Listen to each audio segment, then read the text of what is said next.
Hello guys, तपाईहरुलाई स्वागत छ फेरि पनि मेरो ब्लगमा। मेरो नाम सन्देश पाठक मगर, तपाईहरु हेर्नुहुन्छ सन्देश एमजीआर ब्लग। र अहिले आज पनि हामी खेतमा तुरी गोड्नको लागि आएको छौं। यहाँ नास्ता खाँदै मम्मीले यहाँ खाँदै हुन्छ भात, दिदीले यहाँ चिया खाँदै, हेनाले पनि खाँदै हुन्छ। यस्तो बिहान खतरा कुहिरो लागेको थियो, ढाके थियो, अहिले त्यो अहिले हल्का घाम लागेको छ। गाई चुरु हामी अहिले एकछिन नास्ता खाँदैछौँ, त्यसपछि नास्ता खाएपछि फेरि तुरी गोड्नेवाला छौँ। हेर्दै जानु होला कि कस्तो लाग्छ फेरि पनि आजको ब्लग भन्दै अहिले भेटौँ न। ल गाई चुरु, मैले यहाँ चटनी पिस्न थाल्दैछु। म यहाँ घर आएर यहाँ चटनी पिस्नु भात पसाल्न आएको, दिदीले सब्जी बनाउँछ। यहाँ चाहिँ टमाटर र धनियाँ।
ल गाईजहरु, मैले पिससक्यो। अब यसलाई यहाँ कोट्रामा उठाउँछु। ल गाईजहरु, म फेरि तुरी गोड्नको लागि आइसकेको छु खेतमा। चटनी पिसेर भात पसालेर भात पाकिसक्यो, दिदी सब्जी बनाउनुको। अनि फेरि यहाँ हेर्नुसँग यस्तो बल्ल हुन्छ। त्यहाँ मम्मी त्यहाँ तुरी गोड्दै हुन्छ, म यतातिर तुरी गोड्दै हो। यतातिर हल्का सजिलो अनि उतातिर धेरै त्यो छ क्या, मसुरहरू छ। त्यही भएर मैले सक्दैन भने त्यहाँ मम्मीहरूले त्यो सक्नुहुन्छ भने त्यहाँ गर्दै हुनुहुन्छ।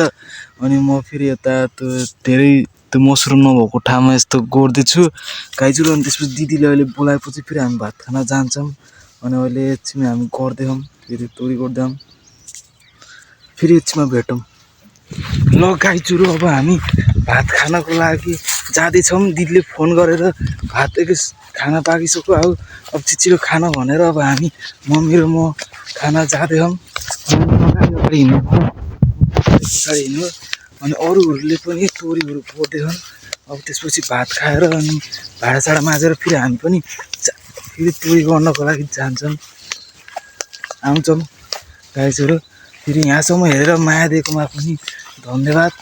फेरि अझै लास्टसम्म हेर्नु होला। अब फेरि भेटौँ मैले एकछिनमा।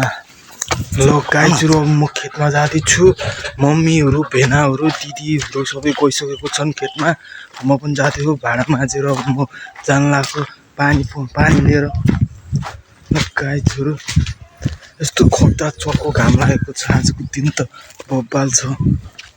ल गाईजहरु, उतै गएर भेटौँ।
गाईचुरु अहिले म घरमा आएको छु त्यो चिया पकाएर लिएर जानको लागि नास्ता।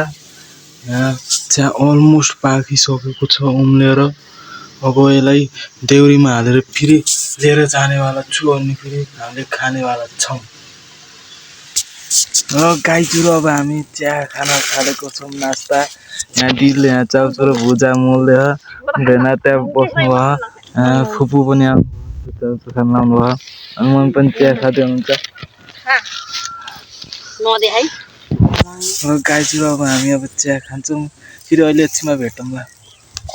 ल गाईचुरु मम्मीहरू यहाँ तोरी गोड्दै हुनुहुन्छ अनि भेना पनि यहाँ तोरी गोड्दै हुन्छ। म फेरि अब घर जान लाग्दैछु त्यो खाना पकाउनको लागि। अब यति नै गाईचुरु आजको भ्लग यति नै। फेरि पनि भेटौँ अब अर्को भ्लगमा। त यहाँसम्म हेरिदिएकोमा धन्यवाद।